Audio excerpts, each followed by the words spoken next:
Hey, earlier this year in our class we read an excerpt called A True Refuge, and in it the author explained about what she believed would how to be truly safe. She also gave examples of what other people thought to be truly safe and how they were incorrect. One example she gave was people's lust for money.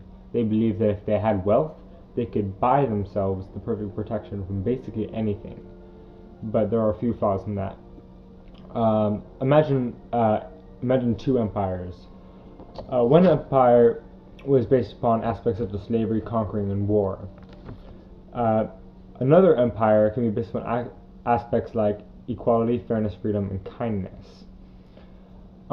Even though these two are practically opposites, they both come to the same outcome, a pretty powerful empire. But from this point, these two empires can go in two directions. They can either rise or fall. And this is where the empires start to differ. For the first empire, the one which would be considered the bad empire, this one has a number of problems. There would be slave revolts, revolts from the people, and attacks from invaders and warring and rival empires. This empire could probably withstand a few wars since this is pretty tough, but eventually it would be torn apart from the inside. The second empire has its own problems, but they're not as drastic.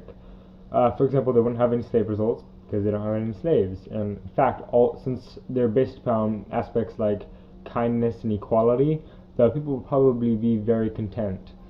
The only way this empire could fall is if it became like the first empire, or if it fell from outside influence, such as natural attacks like hurricanes, earthquakes, and floods, or other empires. Now, the reason I brought this up, the first empire fell because it caused its own problems.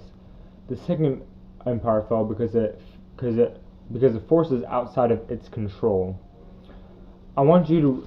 Most people seem to think that their choices don't affect others. It doesn't matter what they do; it'll be perfectly fine. If it's good, it won't affect someone. If it's bad, as long as no one's around it, it won't affect anyone. But this is actually wrong.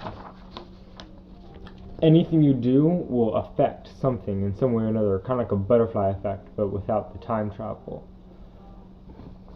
Going back to A True Refuge, the reason why money doesn't work is it's one-sided. No matter what the second empire did, it still fell because of outside influence. No matter how much money you have, you can still fall out of outside influence. So here's what I'm saying. Here's my argument and what I want you to get out of this talk.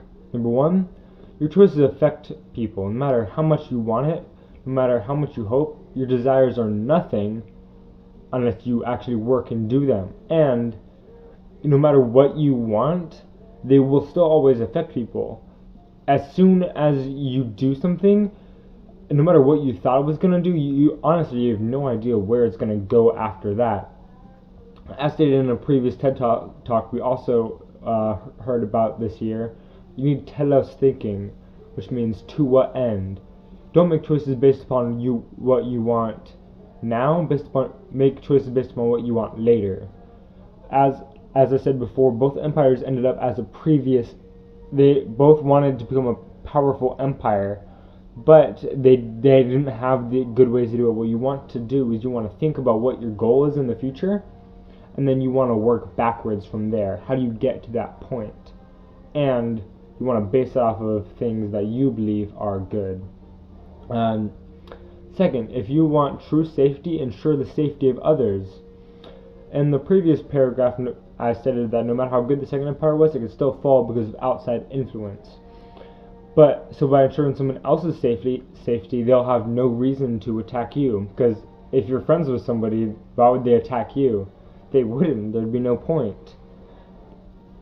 So if everyone in the world treated each other the way they wanted to be treated, then the world wouldn't be too busy trying to build itself up by tearing each other's down. They'd be supporting each other, and we'd all move up together.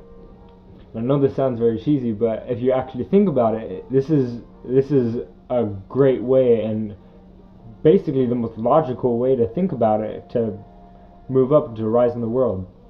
And third and finally, we have to find what's true, good, and right. Good isn't what you want. lot of people also have this misconception. They believe that if they want it, it must be good. But someone might want to steal something from someone else because they're jealous. But just because they stole it doesn't mean it's good. You still hurt the other person you stole it from in that scenario. I think a good way to find out what is good is to think of it in terms of justice. So if someone were to serve justice, they would be treating each other people the way they deserve to be treated, which isn't bad if you think about it. If someone's a good person, you would treat them like a good person. If someone was a criminal or they did crime something, you would treat them accordingly, maybe like a criminal. You wouldn't treat them with the respect that you would give a person who was good their whole life. But next step is mercy. If someone were to serve mercy, this would be regardless of what someone deserves, you treat them with respect and love. Now, imagine if there was the opposite of mercy, unmercy perhaps. This would be when you instead of treating, regardless of what someone deserves, you would treat them with disrespect and hate. This is also known as cruelty. So, what I really want you to take from this TED Talk is I want you to think about what you want. I want you to think about what you want, what your desires are in the world, and not just help yourself, but help others. You will, if you want to be truly safe, if you want peace and satisfaction in your life, not just like happiness for a few minutes. If you want your happiness to last, what you need to do is you need to, one, know that your choices affect people. So because of that, you need to make the right choices. So when your effects reach other people, they don't have negative effects on them. And by doing that, you can ensure that they will be safe and that they will have a good life, and you will not have to depend on others. You can be fully self-sufficient. And by doing that, if you help each other and by being self-sufficient at the same time, which may seem a little conflicting, but if you do that, you will be able to conquer all your problems and all your difficulties. So, thank you for your time.